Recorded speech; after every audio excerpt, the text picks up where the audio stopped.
Sadguru Nath Maharaj Ki Jai, and welcome to Jagadambe Reads the Holy Books of India, ShrimadBhagavatam146.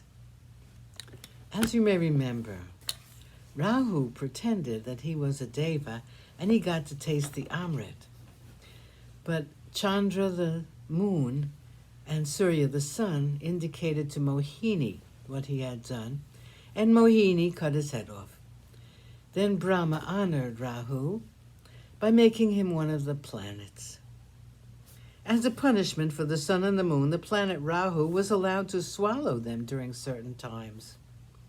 And then they are said to be eclipsed by the Graha Rahu. This is said to be a moral lesson for children not to carry tales about others. When he saw that the Devas had been served with Amrit, the Lord abandoned the guise of Mohini and resumed his natural appearance. This incident of the churning of the ocean must be pondered over. The Devas and the Asuras were both working towards the same end, finding the Amrit. Both worked strenuously and equally sincerely toward the end. They both pulled the mountain Mandara with the snake Vasuki as the rope, and both efforts were equal. As a matter of fact, the Asuras put in more work since they had more powerful arms. As for the result, however, the Devas enjoyed the benefit while the efforts of the Asuras was all wasted. This was because the Devas had surrendered themselves to the Lord. They had taken the dust of his feet, and their labor was duly rewarded. Men of the world, women of the world, when they strain their minds, their riches, their actions, and other similar things towards benefiting themselves, their children, their homes, and their personal happiness, their actions become all futile, like watering the branches of a tree to make it live. If, however, they do the same things dedicating their actions to the Lord, it will then be like watering the roots of the tree, and their actions will never be fruitless in such cases. Self-surrender is the highest form of bhakti. 94. The war resumes. When Narayana assumed his natural form, the Asuras were, for a moment, dumbfounded by the calamity that had overtaken them.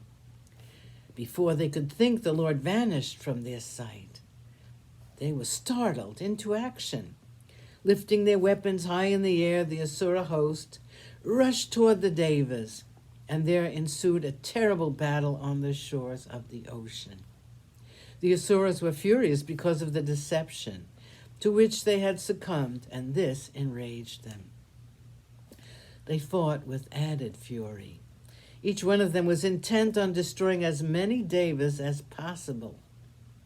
Many duels were fought, but the most spectacular of them was that between Indra and Bali. Each was as powerful as the other, and all eyes were watching the fight. Indra was full of energy after he had partaken of Amrit, while Bali, being the master in the art of fighting with Maya weapons, would not be subdued by the arrows of Indra.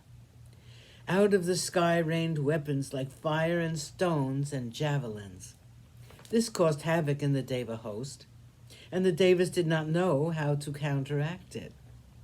Ever mindful of his bhaktas, Lord Narayana appeared, and his presence was enough to dispel Bali's Maya and its effect on all of them. The very thought of the Lord is said to be enough to dispel Maya. When such is the case, how can Maya exist when his presence was felt? Like a dream world fading when a person wakes up, all the illusion melted away.